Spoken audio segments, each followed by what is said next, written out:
satu tim ceritanya. Jadi gitu, karena Valentine jadi harus couple juga nih. Couple juga Gitu. turun ya. Oke. Tapi kita lihat bakal menuju ke game yang ketiga antara Evo Saigon versus Koko Esport di MDL kali di season yang kelima. Panzer bakal head to head dengan seorang Ray. Damage-nya udah lumayan sakit, tapi buat kalian semua, menurut kalian siapa yang akan mendapatkan game ketiga ini? Tulis di kolom komentar dan tag idola kalian. Let's go! Let's go, bener banget. Dan ini dia adalah pasangan Valentine kita, Ray dan juga Vel di bagian mid lane. Kita lihat Panzer dan juga Cloakon udah mulai turun ya. Udah mulai menginvasi. Oke, dan ini dia fun fact-nya dikabarkan dari Koko Esport berupa kepecahan gabungan dari tim Pulse dan juga Victim.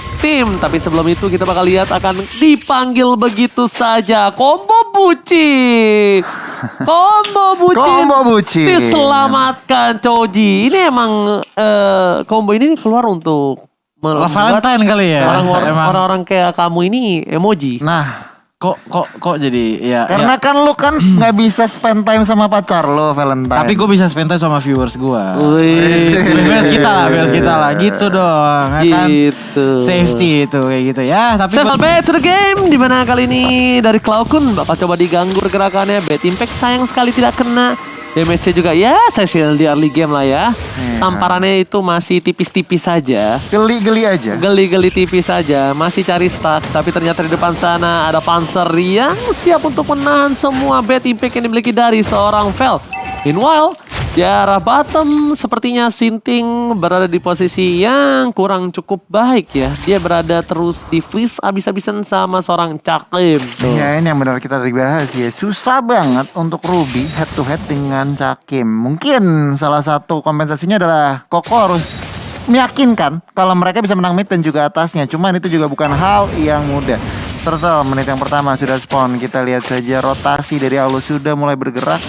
Dan Retribution is ready. Kita lihat saja dari segi eksekusinya. Oke, tapi dia One lebih memaksa untuk melakukan team fight nampaknya. Dia melihat ada Turtle yang dicolek-colek, Poisi juga is coming. Tapi dari FVL nggak mau terlalu terburu-buru.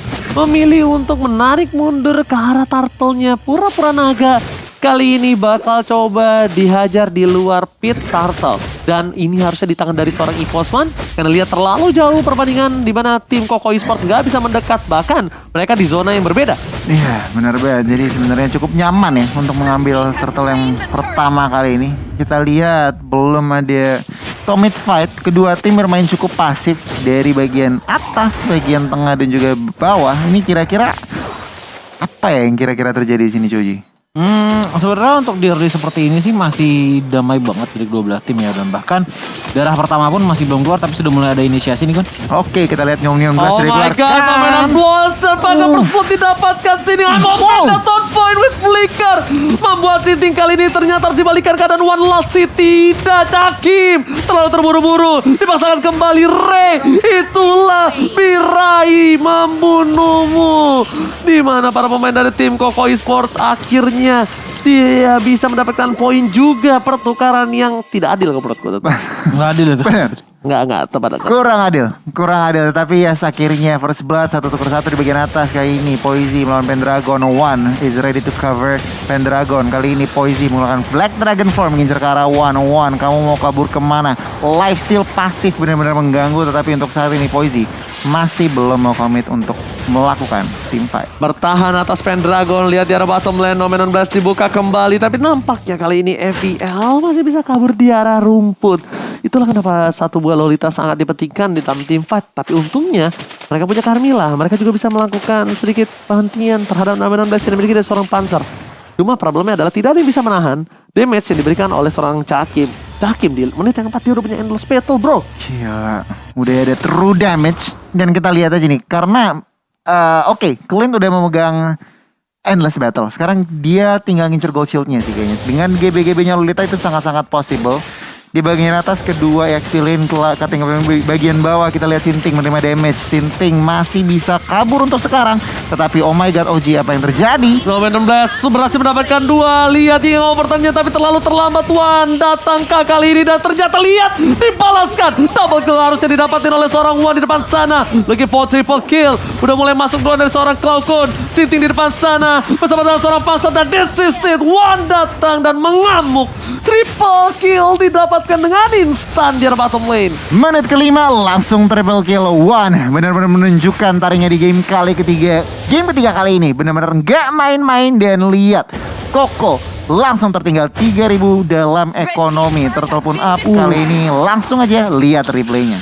Iya, ini balik lagi seperti tadi Bang Oji bilang bahwa sekarang untuk jungler di era paket itu memang masih sakit sekali. Apalagi seperti Coji bilang juga bahwa di era early game ya dengan ada Jam Stance membuat dia akan bisa melakukan damage semaksimal mungkin kepada lawannya. Apalagi dengan knockout strike yang kalau misalkan udah Jam Stance langsung kena knockout.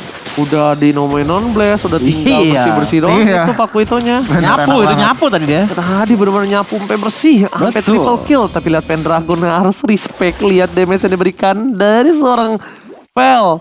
Ditampar-tampar berasa juga kata Pendragon ya. Harus benar-benar respect apa yang dimiliki dari seorang Pendragon. Tapi lihat di bottom lane Sinting. Yang overturn dari Cloudcon nggak berhasil mendapatkan seorang Sinting, masih bertahan. Tapi One is coming menuju ke arah seorang Sinting. Mencoba dikatingkan. Nomen 16 telah dikeluarkan. Tapi ternyata pilihan utama dari seorang FVL.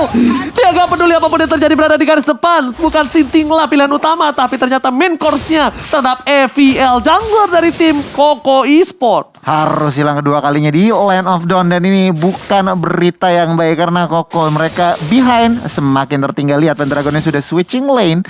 Ini Pendragonnya harus berhati-hati, terutama harus diperhatikan. One langsung Malefic Roar. Gue udah bilang sama Choji tadi, sempat ngobrol sama Choji. Kenapa? Gue lebih suka itemnya bukan Hunter Strike tapi Malefic. Tapi gue nggak tahu One bikin Hunter Strike dulu apa enggak. Tahu gue abis War X Malefic. Langsung Malefic ya. Bocor itu, boncos banget Pak, bener. Beda ya penetration dari Dar, lihat. Sakit sekali Pak, produser boleh item dikit Pak. Bentar Pak, abis ini mau lihat ya Pak ya. Biar kita belajar juga untuk adik-adik di rumah. Oh, langsung item kedua. Oke, betul sekali dari Bang Oji ya. Ternyata item kedua langsung menuju ke arah Malefic Roar. Kenapa gue sebenarnya lebih oke sama Hunter Strike? Karena balik lagi untuk di awal-awal Hunter Strike itu kan punya penetration yang fix untuk amount-nya berapa ya. Dan pertimbangannya lebih murah juga nggak sih? Pertama dari Hunter Strike itu silakan ada team fight. Oke, tapi ternyata di sini One yang tertangkap 1 versus 5 bukan hal yang baik. Shutdown telah didapatkan. One nama dari Pontini. Dan kalau bisa kita bilang dari para pemain dari tim Koko Esport, mereka benar-benar berhasil mendapatkan One dengan harga yang cukup mahal, Coji. Gila, dapetin One shutdown loh, bro. Ya, tapi balik lagi sih dengan perbedaan net plus sekitar 2000 ini dari Koko Esport sepertinya sudah mulai mendapatkan momentumnya dengan secara baik sekali. Apalagi dengan adanya One ini bisa dilihat lagi level 11 sementara dari Evil udah baru level 9 itu ya. Berarti berbeda 2 level. So, kalau misalkan One sampai tumbang lagi ini baru bakal ada shifting yang lumayan besar. Oke, Retribution berhasil diamankan tapi Nomen Blast menuju ke arah belakang. Blade dengan transform 1, Uranus sudah hilang. One is coming menuju ke arah belakang. Flicker masih bisa menyelamatkan hadir seorang One. I'm offended. Damage terlalu sakit dari seorang Betty Pack. Tapi Panzer pun gak bisa bertahan lebih dalam lagi. Charles langsung menghindari pergerakan dari seorang Poisi. Kehilangan Ray bersama dengan seorang Pendragon. Bukan hal yang cukup baik untuk kedua belah tim. Tapi dari segi team fight ini masih dimenangkan oleh tim Koko Esport. Ya, untuk tim fight terakhir tadi Koko Esport sedikit memenangkan trade, tetapi balik lagi dari segi ekonomi mereka mulai mengejar memang. Jadi EVOS harus berhati-hati semenjak EVOS One di take down, di shutdown. Ini benar-benar ritme dari EVOS dihentikan begitu saja. Kita lihat akankah ada yang namanya inisiasi lagi karena Ray di sini harus berhati-hati. Sakit banget dari seorang One untuk saat ini. One masih bisa survive, masih bisa mundur ke belakang dan bahkan di bagian belakang Neon 16-nya connect dan bahkan Kaguraya dan Yin yang overturn berhasil mendapatkan double kill, fail dan juga Ray harus hilang. Poisi mengincar ke arah Cloudcon. Poisi dengan Black Dragon formnya masih belum bisa mendapatkan 1 member. Rumor tuker 2 member. EVOS menangkan trade. Wow, trade yang mahal Vela ini. Tapi ini menit yang ke-9, Vela aja udah mulai sakit. Tapi lihat, One hampir saja menangkap pergerakan dari Poisi. Tapi terlalu sedikit, terlambat dikit aja. Tipis banget. Kalau misalnya lebih cepat lagi, mungkin ada dash, ya kan, warna merah. Mungkin itu Poisi tertangkap kalau menurut aku. Setuju. Dan untuk saat ini riset lagi kedua tim. 3000 ekonomi, 20 detik Lord yang pertama. Kira-kira apa yang dilakukan kedua tim kira-kira Cucu? Kalau dari EVOS Icon sepertinya dari tim fight-nya harus bisa lebih memaksimalkan lagi kekuatan dari Nominon Blast dan juga Yen yang Overton. Karena dua combo itu bakal enak banget sih kalau misalnya kena kepada Koko Esports. So permainannya harus bisa ke arah ganking bersembunyi dalam bush. Sementara kalau misalnya kita dari Koko Esports, permainannya ini bisa diinisiasikan ataupun dikepalakan oleh seorang Yuzong dengan Black Dagger Formnya diikuti dengan Sinting di area belakang untuk bisa memaksimalkan Garpu yang bisa dikeluarkan oleh seorang Sicilian. Dan bahkan Evilnya pun masih bisa berkontribusi dengan Power of Wax. Mereka harus respect sama Cecilian ya. Iya, itu Gak dia. tahu kenapa ya. Dia tadi Cecilnya mulu. Athena sih harus dibuat dari sekarang. Cecilnya mulu yang dia tadi bersinar kalau menurut gue pribadi ya. Benar. Damage-nya Dari itu game 1. besar banget dari Vel ini sendiri. Dan gimana caranya Cloud Kun ini bisa ngasih payungnya ke belakang. Dia ngeburst dari seorang Vel. At least flickernya kepake. Bener. Dia gak bisa ikut team fight. Sekarat dia harus pulang. Ya, Minimal win condition yang dia butuhkan untuk saat ini. benar. Harus tahu nih posisi si Val ini. Dan itu juga bukan hal yang Mudah. mudah banget. Tapi kita lihat Ray dengan conceal play-nya. Menangkap terlalu offside kah karena member dari Poisi Voice. udah berubah menjadi naga. Blade akan transform menjadi kerugian untuk tim Koko Esport. Kenapa? Karena mereka tidak ada bala bantuan kembali. Poisi sudah tidak ada naga, ini saatnya mereka untuk melakukan team fight. Mereka memaksa untuk menuju ke arah Bapak Lord yang terhormat. Dan betul sekali Wan melihat kesempatan kecil itu dan bakal coba diamani dengan cukup tegas. Tapi nampaknya Sinting berada di garis depan bersama dengan FEL. Wan udah mulai tertangkap tapi langsung retribution diamankan oleh seorang Koko Esport. FEL berhasil mendapatkan satu buah Lord yang terhormat. Wan nama dari Pontini. Retri Mas Eko ya guys ya. Dan untuk saat ini EVOS mereka, what happened tadi? Ketinggalan salah kalkulasi. Oke, Ray-nya ditumbangkan tetapi untuk saat ini Lord akan jatuh kepada tentunya Koko Esport. Ini benar-benar gue masih shock. Well, kalau Nice menurut play gua- banget dari Evil. Kalau menurut gue gini sih, mungkin dengan kejutan dari Aulus Racing ya, dia lari tiba-tiba datang mengeluarkan Retribution dan juga ultimate-nya, ya udah langsung aja Lordnya bisa diambil dengan frame yang benar-benar pas banget, di mana tadi hampir aja dari One yang bisa mengambilnya. Oke, it's okay, no problem. Kali ini lihat dari Koko Esport, mereka coba untuk mendominasi laning di arah bottom lane karena Lord bergerak bebas di arah bottom lane. Tersisa Cakim bersama dengan Panzer. Cloud Kun harus mencari keberadaan Vela ini dimanapun dia berada. Destroy satu turret tambahan. Ini lihat EVOS mereka tidak mau lebih. Langsung ada Andai dikeluarkan dari depan sana dan bahkan mereka menuju ke arah seorang Cakim. Kehilangan seorang Panzer dan bahkan hingga Overton yang menyatukan menjadi satu, tapi ternyata bukan menjadi hal yang baik. One is coming, sedikit terlambat, terperangkap di zona nyaman. Wana nama dari Ponti harus kabur dan berhasil untuk menghindari cekatan dari tim Koko Esport. Koko Esport masih berdiri dengan 5. Lihat 3 member saja tetapi One masih bisa melakukan killing spree. Oke, di shutdown begitu saja tetapi mampu. EVOS Icon masih bisa defend dari serangan-serangan Koko Esport. Shutdown didapatkan oleh para pemain dari tim Koko Esport dan bahkan dengan satu ward yang belum di-enhance, mereka mendapatkan keuntungan maksimal kalau menurut gua. Iya, satu Ini dia gitu. replaynya, silakan. Iya, ini maksimal banget keuntungannya karena kenapa? Inhibitor turret di arah bottom sudah hancur dan di sini Choji notice bahwa combo dari Aulus dan juga Yuzong ini benar-benar efektif sekali dengan dia udah mulai maju, tapi lihat Yuzongnya memberikan slow juga, Aulusnya juga memberikan damage dari Power of X dan pada akhirnya One pun tershutdown padahal langsung baru aja dapat killing spree. Tapi ini dia dari itemnya kita bisa melihat ke arah paket terlebih dahulu udah mulai ada 2 digit dengan 10.000 gold yang sudah diterima dan lagi menuju ke arah immortality untuk asuransinya. Itemnya sudah ada Hunter Strike dan ditambah lagi dengan Malefic Roar dan juga War Axe membuat 3 item ini adalah 3 item penetration yang dibutuhkan untuk bisa menembus defensive side dari teman-teman Koko Esport. Contohnya dari Ruby-nya dengan Dominance of Ice, begitu juga dengan dari Yuzongnya dan sama juga dari Dominance of Ice. Ini cukup menarik ya. Iya. Masih Ice Queen One juga build dari Sicilian. Iya, sementara kalau misalkan kita lihat dari Aulusnya juga udah mulai full item juga. Mungkin item terakhirnya akan menuju Wan ke yang arah Blade of Despair. Wan yang bakal di-geng. Tapi kali ini kita lihat apakah Wan berhasil melakukan buying time. Tapi lihat langsung ada I'm offended dan bahkan terperangkap. Wan nama dari Pontini tergeng dari bottom lane. 4 player mereka fokus menuju ke arah seorang Wan. Dan ini adalah saat yang tepat untuk tim Koko Esport mendapatkan Lord.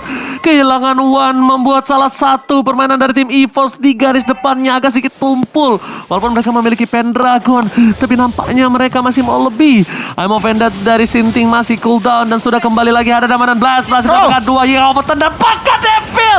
Immortality-nya sudah pecah. Dibalikkan kembali keadaannya. Damage dari Panzer masih bisa ditahan, tapi ternyata Cakim dari dalam Pit Lord melakukan free dan looking for double kill. Flicker masih Cakim. diselamatkan. Triple kill. Looking for media, tapi ternyata Poisi masih mau lebih. Cakim menjadi pilihan dan shutdown. Cakim must down. Cakim berhasil membaik time, membalikan keadaan atas tim Koko Esports. Cakim, bocah kecil berhasil mendapatkan triple kill dan bahkan buying time. Bener banget Ji, itu adalah poin penting dan saat ini reset lagi dan lagi. Nice job dari Poisi juga, dimana dia Black Dragon 4 meskipun sekarat, dia memperhitungkan dia bisa men-take down seorang Cakim dan itu dia Cakim. Cakim udah gak punya apa-apa lagi. Cakim udah gak punya flicker. Iya, udah habis. Setidaknya Poisi worst case Sadar, banget tadi ya. sadar, iya. Worst case tadi itu Tukeran dia pecah sama- immortal. Iya, Dia benar. nggak mati, tapi bakal tetap cuan. Ya. Immortalnya tapi pecah. Itu udah worst case banget. Tapi Benar. kali ini kita lihat di mana Poisi berada di garis depan. Team fight kali ini bakal lebih adil, 5 versus 5. Wan bakal coba untuk mencari ke arah belakang. Poisi sudah berubah menjadi sebuah naga, tapi lihat Cloudkun melihat ke arah belakang. Cloudkun kali ini masih bertahan hidup, tapi lihat Lordnya bebas. Wan akankah mencari colong 1 buah poin? Lord nampaknya nggak bisa masuk lebih dalam. Lord berhasil diamankan. Panzer pun tertangkap di depan sana. Kehilangan Panzer ini bencana untuk Evil's Icon. Koko Esports menunjukkan taringnya di game kali ketiga kali ini. Lord marching di bagian bawah, 5 member. One harus berhati-hati. Open seal plate. Oh Kita my lihat. god, I'm Oh offended my God. dan bahkan Wobo Combo Jombro. Evil's Icon kehilangan 3 pemainnya. Ini the real bencana. Mereka tersisa Cakim dan juga Pendragon. Cakim tanpa adanya frontliner dia nggak bisa melakukan free hit. Sedangkan Vela ini dengan stack yang sudah lumayan banyak. Poisi nggak beli apapun yang terjadi. Cakim udah nggak punya flicker dan langsung dihantam. Dan that's it, Koko Esports take the game. Koko Esports